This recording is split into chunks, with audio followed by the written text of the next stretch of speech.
Assalamualaikum warahmatullahi wabarakatuh. Salam sejahtera untuk kita semuanya. Anak-anakku semuanya yang saya cintai dan saya banggakan, marilah kita saat ini masuk di kegiatan sesuai dengan dijadwal adalah kegiatan remedial atau pengulangan materi. Nah, untuk hari ini kita akan mempelajari tentang perumusan dan penetapan Pancasila sebagai dasar negara.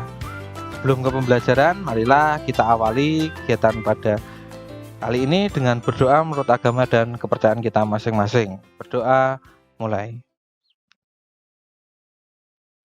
Selesai? Baik, anak-anakku semuanya, apa kabarnya? Semoga anak-anakku semuanya dalam keadaan sehat dan kita semuanya terhindar dari wabah COVID-19 dan semoga wabah ini segera berakhir sehingga kita akan atau anak-anak semuanya bisa melaksanakan pembelajaran tatap muka. Langsung saja anak-anakku semuanya, kita akan mempelajari tentang perumusan dan penetapan Pancasila sebagai dasar negara. Nah, tujuan pembelajarannya adalah yang pertama mensyukuri perumusan dan penetapan Pancasila sebagai dasar negara. Kemudian yang kedua menghargai perumusan dan penetapan Pancasila sebagai dasar negara. Yang ketiga menganalisis perumusan dan penetapan Pancasila sebagai dasar negara. Yang keempat melihat komitmen kebangsaan para pendiri negara dalam perumusan dan penetapan Pancasila, melaksanakan tanggung jawab atas keputusan bersama dengan semangat konsensus tokoh nasional dalam perumusan Pancasila. Nah, kita langsung saja ke sejarah perumusan. Kita ketahui bahwa Indonesia dijajah oleh Belanda selama 3,5 abad atau 350 tahun dan dijajah oleh Jepang selama 3,5 tahun. Nah, ibarat kata Indonesia lepas dari Belanda kemudian dijajah lagi oleh bangsa Jepang atau pada tanggal 8 Maret 1942 Indonesia menjadi wilayah pendudukan Jepang. Ada beberapa kekerasan ataupun penderitaan dari penjajahan Jepang. Yang pertama adalah kerja paksa atau pelaksanaan kerja paksa, yang kedua adalah pengambilan paksa, dan yang ketiga adalah perbudakan paksa. Yang pertama, pelaksanaan kerja paksa. Kerja paksa zaman dahulu ketika dijajah oleh bangsa Jepang, banyak laki-laki Indonesia yang dikirim ke Burma atau ke Myanmar untuk melaksanakan kerja rodi atau kerja paksa di sana. Kemudian kalau pengambilan paksa, yang kedua tadi pengambilan paksa, bahwa pemerintah Jepang itu mengambil bahan makanan, kemudian istilahnya harta bendanya bangsa Indonesia atau rakyat Indonesia dari keluarga-keluarga Indonesia tanpa adanya ganti rugi. Kemudian yang ketiga adalah perbudakan paksa. Ini banyak perempuan-perempuan Indonesia yang dijadikan atau disuruh kerja paksa oleh oleh tentara Jepang. Nah, pada tanggal 8 Maret ini ya, Jepang sudah atau mulai pendudukan di Indonesia. Namun di saat itu pada tanggal 1 Maret 1945 pemerintah Jepang mengumumkan adanya Badan Penyelidik Usaha-usaha Persiapan Kemerdekaan Indonesia sebagai janji kemerdekaan dari Jepang. Jadi selain tadi dijajah, Jepang itu menjanjikan akan memerdekakan Indonesia.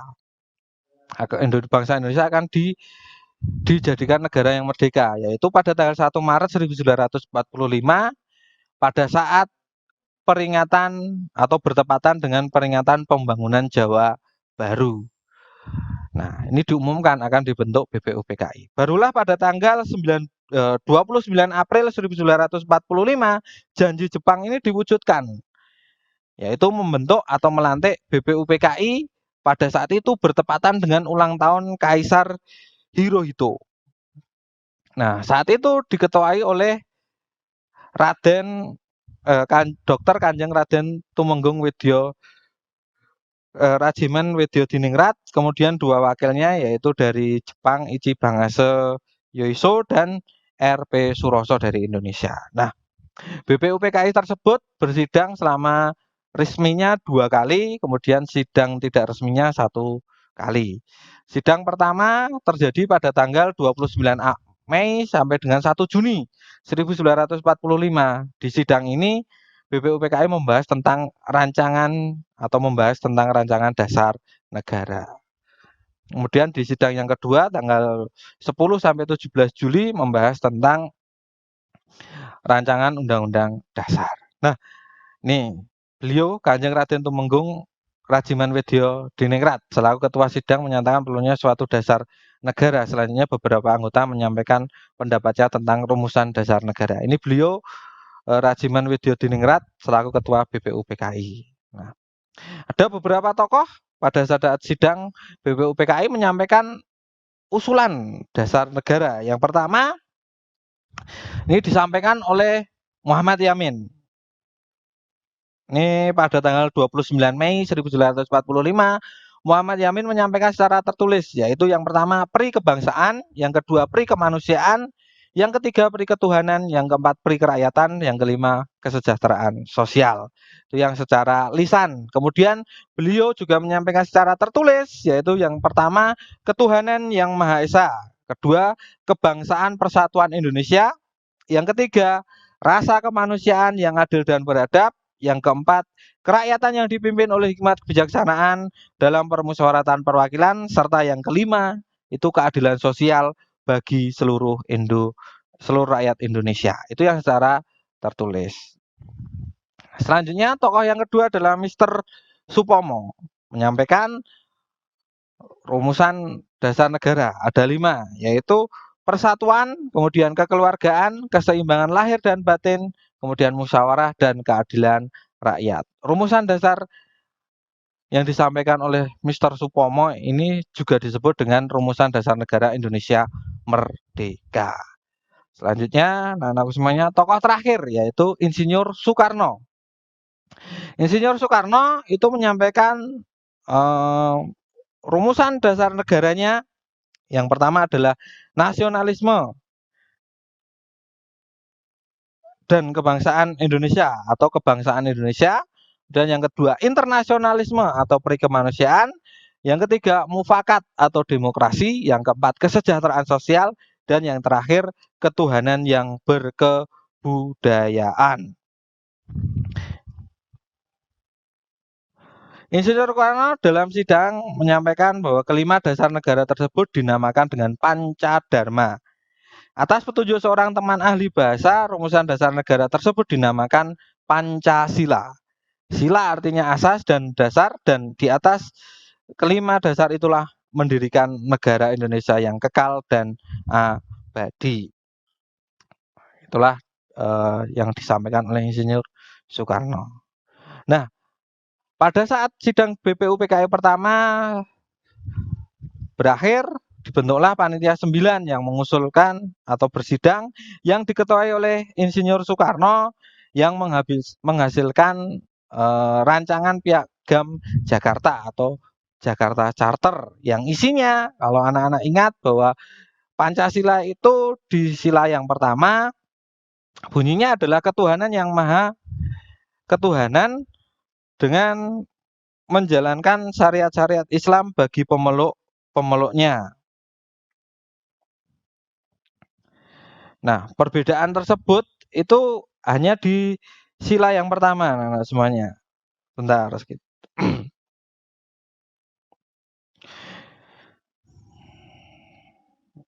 Jadi di sila pertama itu di Piagam Jakarta itu bunyinya ketuhanan dengan menjalankan syariat-syariat Islam bagi pemeluknya. Itu yang di sila pertama.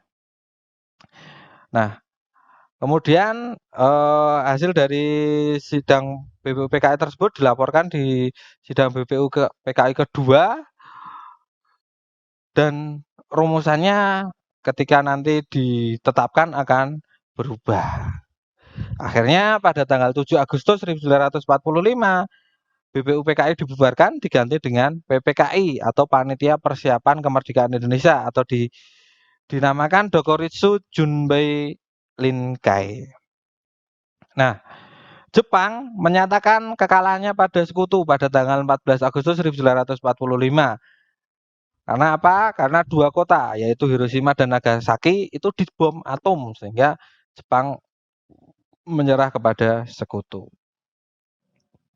Kekalahan Jepang tersebut diketahui oleh golongan muda sehingga mereka menginginkan kemerdekaan segera diproklamasikan. Hingga akhirnya pada tanggal 17 Agustus dilaksanakan proklamasi atau pernyataan kemerdekaan oleh Indonesia. Setelah itu pada tanggal 18 Agustus 1945 PPKI menggelar sidang. Salah satunya sidang tersebut mengesahkan Pancasila sebagai dasar negara. Nah, hasil sidang dari PPKI ini yang pertama adalah menetapkan Undang-Undang Dasar 1945, kemudian memilih presiden yaitu Insinyur Soekarno dan menetapkan wakil presiden Muhammad Hatta. Yang ketiga membentuk Komite Nasional Indonesia Pusat. Nah, Pancasila ini masuk di dalam pembukaan Undang-Undang Dasar 1945 yang bisa kita baca setiap saat ini. Nah, selanjutnya komitmen para pendiri negara. Komitmen para perumus dasar negara adalah suatu bentuk ikrar untuk merumuskan dasar negara dengan sebaik-baiknya. Adapun nilai-nilai komitmen pendiri bangsa yang terkandung di dalam Pancasila. Saat ini ketika Indonesia telah merdeka, bentuk komitmen dan perjuangan warga negara lebih kepada upaya memajukan kehidupan masyarakat dalam segala aspek. Kalau kita bisa lihat bahwa komitmen para pendiri negara kita adalah mengutamakan kepentingan bangsa, mengutamakan kepentingan persatuan. Contoh, tadi di dalam Piagam Jakarta disampaikan bahwa sila pertama itu ketuhanan dengan menjalankan syariat-syariat Islam bagi pemeluk-pemeluknya. Nah, ketika sidang PPKI atau di akhir itu berubah menjadi ketuhanan yang Maha Esa. Ini kenapa? Ini tidak hanya karena dirubah langsung begitu saja, enggak. Karena apa? Ketika sila pertama seperti itu, maka saudara kita yang berada di Indonesia Tengah dan Indonesia Timur yang mayoritas adalah non-Islam, maka mereka akan memisahkan diri sehingga para pendiri kita bermusyawarah, para pendiri negara bermusyawarah, berkomitmen untuk bersatu sehingga dirubahlah sila pertama menjadi ketuhanan yang Maha Esa. Itulah Pak komitmennya. Nah, generasi muda perlu menyadari potensi diri dan tanggung jawabnya terhadap kemajuan bangsa. Generasi muda merupakan agen perubahan suatu bangsa. Di tangan kita lah negara ini diserahkan. Maka para generasi muda harus menyadari potensi yang ada di dirinya. Nah, kemudian nilai-nilai semangat para pendiri yang pertama adalah kita harus memiliki nilai nasionalisme dan patriotisme. Nasionalisme adalah paham kebangsaan dan yang mengandung kesadaran dan semangat cinta tanah air, memiliki rasa kebanggaan sebagai bangsa atau memelihara kehormatan bangsa. Kemudian patriotisme, cinta tanah air atau sikap seseorang yang rela berkorban baik jiwa maupun raga untuk kepentingan bangsa. Nah, patriotisme itu adalah bentuk atau sikap nyatanya, kalau nasionalisme itu rasa cinta kita terhadap bangsa. Anak-anak semuanya, demikian materi tentang perumusan dasar negara atau perumusan dan penetapan Pancasila sebagai dasar negara. Semoga anak-anak bisa lebih paham. Apabila ada salah, mohon maaf. Saya akhiri. Wassalamualaikum warahmatullahi wabarakatuh.